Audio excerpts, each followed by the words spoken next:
President Donald Trump has tough words for General Motors tonight, calling the decision to idle 5 plants and lay off thousands of workers nasty. What if I told you that the most iconic automaker in America just defied the most powerful man in the country and refused to back down? That the battle between General Motors and Donald Trump is no longer just a corporate standoff, but a war over the future of American industry.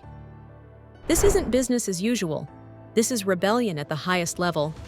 And the consequences are already being felt on Wall Street, in union halls, and in car dealerships across the nation. So what exactly did General Motors do? Why did it provoke the wrath of Trump? And how will this explosive clash impact the cars we drive, the jobs we depend on, and the global balance of power? Let's break it all down, because what's unfolding right now could reshape the auto industry forever.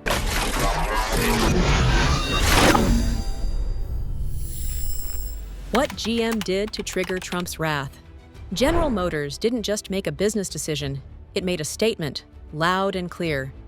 It announced a sweeping shift toward global expansion, doubling down on electric vehicle development while quietly moving more operations overseas.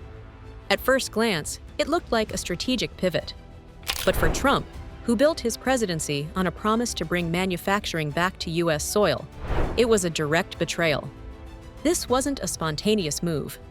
Behind closed doors, GM had been planning this transition for years, building factories abroad, securing mineral supplies for batteries, and preparing for a world powered by electricity, not gasoline. They weren't reacting to the market, they were anticipating it. But while GM was looking forward, Trump was looking inward, and the clash was inevitable. Trump's furious response and the threats begin. Within hours of GM's announcement, Trump fired back. Public statements, rallies, social media blasts. He accused the company of selling out American workers and vowed they would face consequences.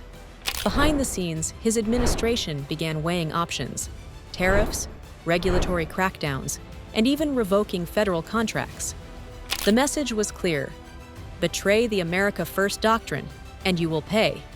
But GM, they didn't blink. Because while Trump was threatening tariffs, GM had already armored itself for battle. GM's counterstrike, doubling down on the future. Rather than retreat, General Motors leaned in. It released a barrage of PR campaigns, interviews, and shareholder briefings. The message? This isn't about disloyalty, it's about leadership. GM reminded the public of its massive investments in electric vehicle tech, billions spent on R&D, and plans to retrain its U.S. workforce for the new electric era. They weren't abandoning America. They were dragging it, kicking and screaming, into the future. And Wall Street, it started listening. Investors saw opportunity. Analysts saw strategy. The question quickly shifted from, did GM betray America? To, is Trump's economic vision outdated? But this standoff wasn't just about General Motors anymore. The ripple effect. Other automakers start watching. Ford, Toyota, Tesla.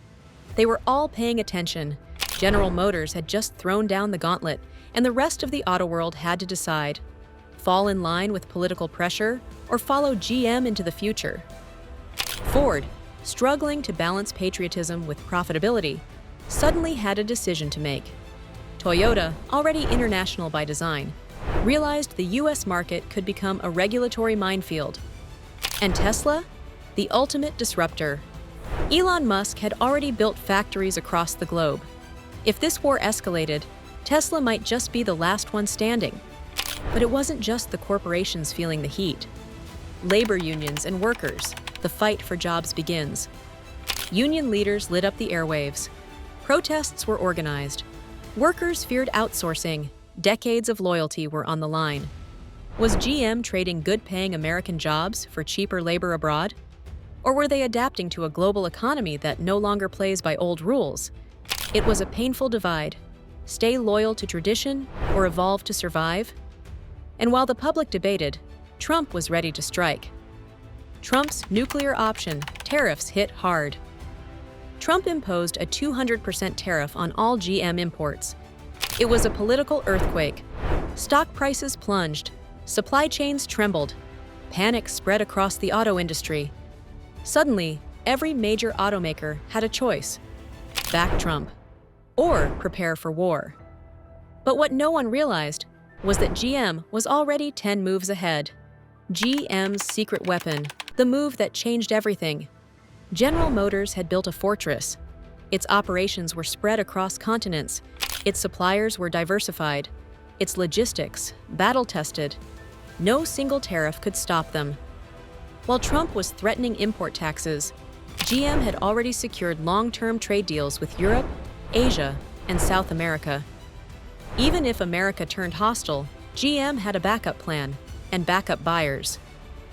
It wasn't just an American car company anymore. It was a global empire. And that made Trump's threats far less effective than he had hoped. Trump versus corporate America. A larger battle emerges. This wasn't just about cars. This was a collision between two worldviews. On one side, Trump's nationalist, protectionist vision: American jobs, American steel, American pride. On the other, corporate globalization: mobility, supply chain efficiency, market dominance. Amazon, Google, Apple, now General Motors. The pattern was unmistakable. And as GM stood its ground, the rest of corporate America began to take notes. The question now wasn't, who's next? It was, who dares to push back? The consumer fallout, why this affects you. Now, here's where it hits home. If Trump's tariffs stick, car prices are going up. Period.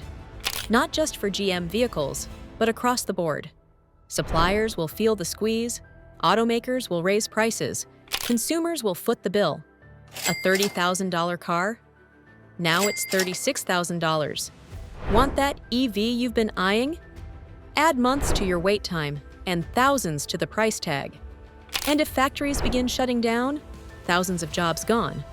This isn't just politics, it's your paycheck, your commute, your bottom line. The global shift: while America fights, others rise. As the US spirals into this political showdown, guess who's watching from the sidelines? China. With its EV juggernauts like BYD and NIO, China is capitalizing on the chaos. And Europe? They're locking in emissions targets and government support, making homegrown production more appealing than ever. While America argues, the rest of the world is building. And unless the US can adapt fast, it could lose its edge in the most critical race of the century. Unexpected winners. Who gains from the chaos? Not everyone is losing. Battery suppliers, EV startups, global investors. They're thriving. Companies like Rivian and Lucid are quietly pulling ahead. Lightweight, nimble, and ready for disruption. Wall Street is shifting too. While old giants stagger, new players rise. This battle may have started with General Motors, but it's ending with a new map of power in the auto world. So here's the real question.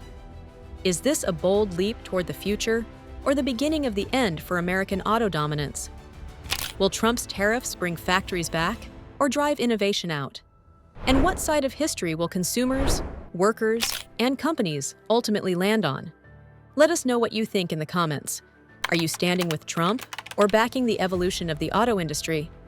And if you want more no-fluff breakdowns like this, make sure to hit that like button, subscribe, and turn on notifications. We've got more hard-hitting stories on the way. Stay sharp, stay informed, and we'll see you in the next one.